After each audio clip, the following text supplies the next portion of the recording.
Social media is by far the best and most effective way to market a food product. The key is to understand that a small food startup cannot compete with the television and print advertising budgets of the big food companies.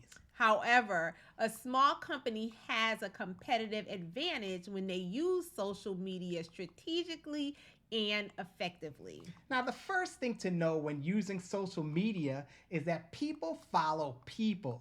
People Mhm. don't necessarily follow a product Mhm. unless the product is associated with a person or people that they like. So, the most effective posts on X, TikTok, Instagram, Threads, and Meta are posts that show people using and enjoying a product.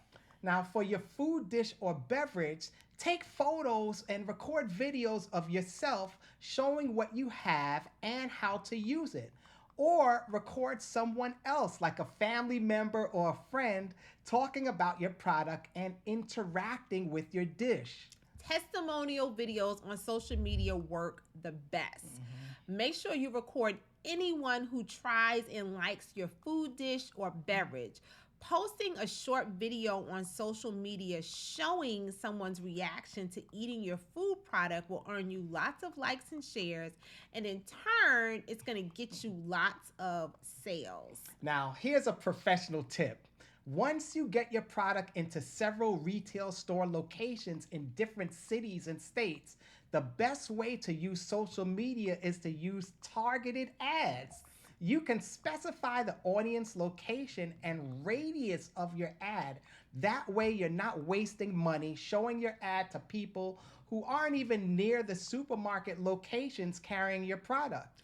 You can transform your food business from a local startup to becoming a household name overnight by using social media effectively.